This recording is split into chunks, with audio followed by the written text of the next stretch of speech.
हम लोग नोएडा में रहते हैं, मैं और मेरे हस्बैंड। अभी होली में हम लोग बिहार आए हुए थे सर, होली मनाने के लिए पूरी फैमिली का गेट टुगेदर था।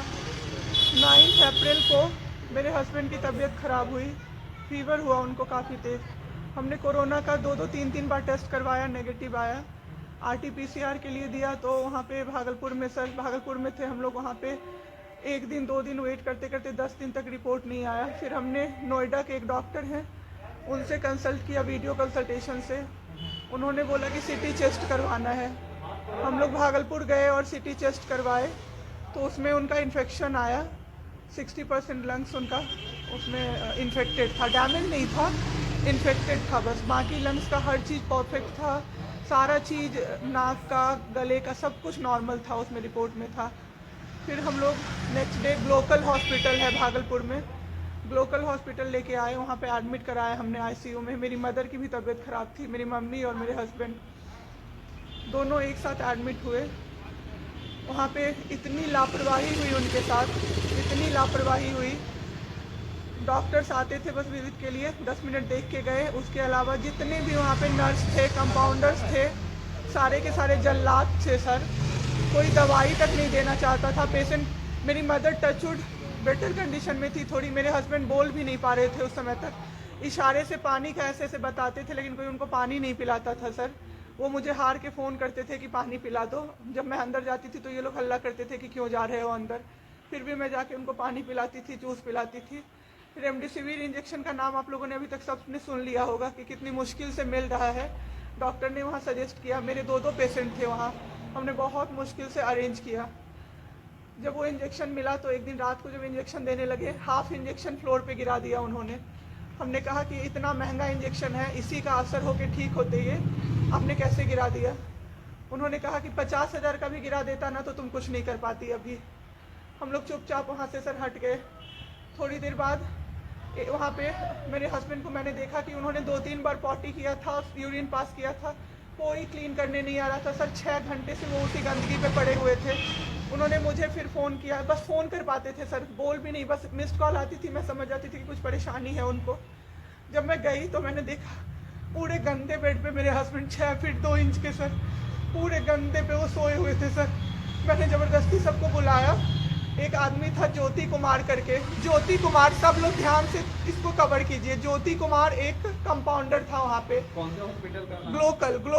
Glocal hospital Bhagalpur. Jyoti Kumar compounder है वहाँ का, मतलब जो अटेंडेंट सब होते हैं ना वो है, लड़की नहीं है, लड़का है ज्योति कुमार। उसको मैंने रिक्वेस्ट किया कि भैया प्लीज़ आप मेरे हस्बैंड की मदद कर दीजिए, रात में ये लोग रुकने नहीं दे रहे हैं मुझे अपने पास, इनके पास। उसने बोला ठीक है ज़रूर मदद करूँगा, ये कह के, और मैं अपने हस्बैंड से बात करने लगी, इशारे से ही वो बात कर रहे थे, मैं बोल रही थी। अचानक से मेरा दुपट्टा खिंचाया बहुत ज़ोर से। मैंने सोचा क्या हो रहा है, जब मैंने पीछे मुड़ी तो मेरे कमर पे उस आदमी का हाथ था और मेरा दुपट्टा वो ज्योति कुमार खींच रहा था। मेरी माँ पीछे से चिल्लाई, मेरे हस्बैंड ऐसे ऐसे होने लगे, पूरा पसीना उनको चल गया, कुछ बोल नहीं पा रहे थे वो। जब हम लोग ठीक थे ना, मैं बाहर निकलती थी ना, कोई मुझे ऐसे देखता था ना नॉर्मली ही तो कहते थे आंख निकाल लूंगा, क्या सोच के इसको देख रहे हैं। और मेरे हस्बैंड उस दिन बेड पे पड़े हुए देखते रहे कि मेरी वाइफ का कोई दुपट्टा खींच रहा है। और जब मैंने उस आदमी को देखा ना तो वो मुस्कुरा रहा था। मैंने ऐसे दुपट्टा खींचा और मैं कुछ नहीं बोल पाई, डर से कि मेरे हस्बैंड यहाँ पे है, मेरी माँ यहाँ पे है, ये लोग कुछ कर देगा, इस डर से मैं कुछ नहीं बाहर निकली। मैं बाहर निकल के मैं दम से बैठ गई। वो आदमी मेरे पास फिर आया, मुस्कुरा के बोला मैं ध्यान रखूंगा। मैंने बोला ठीक है भैया आप ध्यान रखना। मैंने कुछ नहीं बोला उसको, कुछ भी नहीं। 2-3 दिन बाद ऐसे ही कोई सुविधा नहीं, कुछ नहीं। मेरे हस्बैंड की तबीयत उस दिन से बिगड़ी जब रात के 2 बजे में मेरी मदर के बगल वाले बेड पे एक अंकल, मास्क उनका हट गया था और वो अंकल चिल्ला चिल्ला के नर्स को बुला रहे थे और मेरी मम्मी चिल्ला रही थी जल्दी आइए ये मर जाएंगे, जल्दी आइए ये मर जाएंगे। कोई नहीं आया और अंकल ने दम तोड़ दिया। ऐसे 3-4 लोग उस 2-3 दिन के अंदर दम तोड़े हैं बिना केयर के, बिना नर्स के आए। सारी नर्स टेबल कुर्सी लगा के सो जाती थी, कहती थी पागल हो गए हैं हम ही, अब मर जाएंगे इस कोरोना के चक्कर में, अब तो क्यों जॉब कर रहे हो, छोड़ दो, आपकी जगह कोई और आ जाएगा। उसके बाद वहाँ से बाई पैप वहाँ उस हॉस्पिटल में नहीं अवेलेबल था। मेरे हस्बैंड की तबीयत एक दिन बहुत ख़राब हो गई, उन्होंने मायागंज रेफ़र कर दिया, भागलपुर मायागंज हॉस्पिटल। हम लोग अभी मायागंज आए, मायागंज की और हालत ख़राब। ICU में 4 बेड था, मेरे हस्बैंड के बगल वाले बेड पे 4 लोग 6 से 7 घंटे में 4 लोग ख़त्म हुए। क्यों खत्म हुए? वो नर्स को बुला रहे थे, सिस्टर आ जाओ, दिक्कत हो रही है, दिक्कत हो रही है, और सिस्टर नहीं आती थी। एक अंकल तो बुलाते बुलाते उलट के गिर गए, पूरा सर फूट गया, ब्लड ब्लड, और मर गए वो अंकल वहीं पे। इतना मेरे हस्बैंड डर गए। शाम होते होते मेरे हस्बैंड की तबीयत अचानक से खराब होने लगी, पूरा ये सब ड्राई हो गया, एक लेयर व्हाइट कलर का जम गया उनके ऊपर, बहुत ज़्यादा तबीयत खराब हो गई। हम लोगों को समझ में नहीं आ रहा था कि हो क्या रहा था। अचानक से मेरे दिमाग में आया ना, बुलाते रहे, नहीं डॉक्टर को कम से कम 5-6 बार मेरी बहन बुलाने गई है, क्योंकि कोई डॉक्टर था ही नहीं ड्यूटी। कब हुई आपके हस्बैंड की डेथ में? परसों। सुनिए मेरी बात, पहले पूरी कहानी मेरी सुनिए। मेरी बहन 5 बार 6 बार गई है बुलाने डॉक्टर को मायागंज में, तो डॉक्टर क्या कह रहे हैं, यार रात में भी सोने नहीं दोगे, रात में भी सोने नहीं दोगे। जब हमने देखा जाके सर, तो लाइट ऑफ, इमरजेंसी के नाइट डॉक्टर्स का लाइट ऑफ, और सब नीचे बिछा के मूवी देख रहे हैं और सो रहे हैं, और दरवाजा तक नहीं खोला सर। मेरे हस्बैंड की ऐसी हालत हुई, जब मेरी दीदी बहुत जाके चिल्लाई, तब एक डॉक्टर आए वहाँ से, तो उन्होंने देखा क्या कि मास्क, उन्होंने ऐसे मास्क लगा होता है ना, उसमें एक ऑक्सीजन सप्लाई का पाइप होता है ना, वो पाइप ही नहीं लगाया था सर, बस मास्क लगा के छोड़ दिया था, ऑक्सीजन सप्लाई आ ही नहीं रहा था। जब बहुत कम हो गया तब वो डॉक्टर आए और पाइप लगाया, मेरे हस्बैंड तुरंत में जिंदा हो गए। उसी दिन से उनके दिमाग में वो ऑक्सीजन की किल्लत का डर बैठ गया सर। 7 घंटे बिना ऑक्सीजन। 7 घंटे बिना ऑक्सीजन के रहे सर, लड़ते रहे। फिर उस दिन इतना वो डर गए, वो बोले नहीं अब हमको कहीं बाहर लेके चलो। दिल्ली में सर हमने बेड का किया, बहुत पता नहीं था दिल्ली में कहीं भी जगह नहीं था। हम पटना आए, राजेश्वर हॉस्पिटल में सर पटना आए, यहाँ पे इन्होंने कहा आईसीयू में अटेंडेंट नहीं अलाउड है, नहीं जाओगे आप। मेरे हस्बैंड रोने लगे कि मेरी वाइफ को बस भेज दो, वो रहेगी तो मैं ठीक हो जाऊंगा। इन लोगों ने नहीं अलाउ किया सर। आज मैंने देखा, एम्बुलेंस से हम लोग भागलपुर से पटना आए थे राजेश्वर, रास्ते में उनको 3 बार पॉटी हुई थी सर, उसी गंदे बेड पे उनको 4-5 घंटे राजेश्वर में सुलाया रहा। मैं 10 बार जाके बोली बाहर से कि सर प्लीज़ बेड क्लीन कर दीजिए, वो हम लोग देख लेंगे ना। एक डॉक्टर निकले, मैंने बोला, वो मेरे हस्बैंड अंदर से ना बोल नहीं पा रहे थे, अंदर से ऐसे ऐसे कर रहे थे, बुला रहे थे सबको। मैंने कहा सर वो बुला रहे हैं किसी को बाहर से, तो एक डॉक्टर मुझे कहता है अरे छोड़िए ना, वो छोड़ा तो ऐसे ही बौखला रहा है जब से आया है। मैं उस समय कुछ नहीं कर पाई सर। उसके बाद उनका ऑक्सीजन लेवल जब 37 हो गया, तब मेरे साथ मेरी दीदी थी, मेरे जीजा जी थे और मेरे जेठ थे।